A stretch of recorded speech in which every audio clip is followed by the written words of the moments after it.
How's it going, everybody? Welcome back to Jump Ball. I'm Mark, and I have an interesting discussion with you guys today.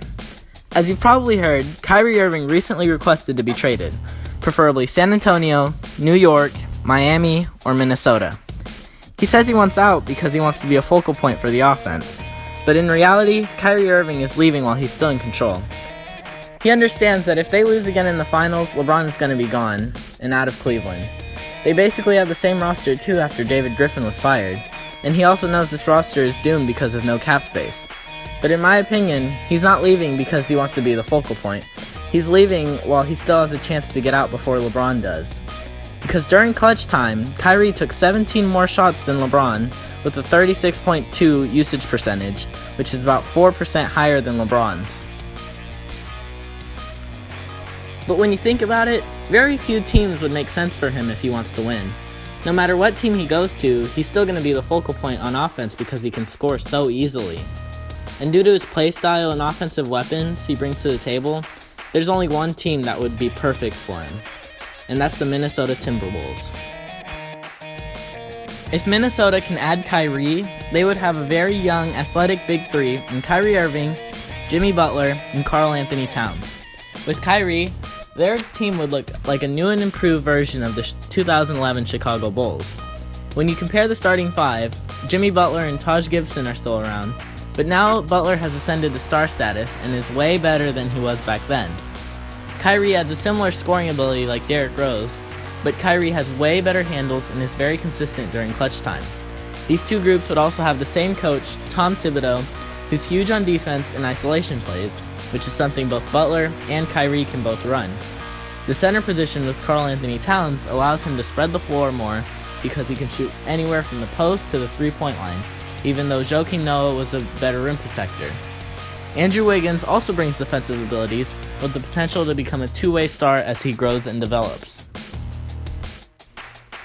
This big three would arguably put up a better fight than Cleveland's big three did. Of course, the question is whether or not they can actually beat Golden State. And when you look at the numbers, they definitely could. It would be tough for a slow guy like Zaza Pachulia to guard someone so athletic like Karl Anthony Towns. So they could just feed it to him in the post constantly until someone like Draymond Green or Kevin Durant tries to guard him. And if that doesn't work, they could always just let Butler or Kyrie run an ISO. And unfortunately for them, Klay Thompson will only be able to guard one of them, which means Steph will have to try and guard the other. And Steph is nowhere near the lockdown defender that Klay Thompson is. And Kyrie scores just about 50% of the time on isolation plays, while Jimmy Butler can score on 43% of isolation plays. Defensively, Karl Anthony Towns will be able to bring solid rim protection and be able to crash the glass on both offense and defense. Jimmy Butler is a lockdown defender who will be able to guard any of the elite guards and forwards of the NBA. Furthermore, the bench for the Timberwolves is a lot deeper than the Cavs, with veteran players like Jeff Teague and Jamal Crawford, who can both bring sparks off the bench. And don't forget that Minnesota still has cap space, unlike the maxed out Cavs, so they could still possibly sign a veteran free agent on the market right now.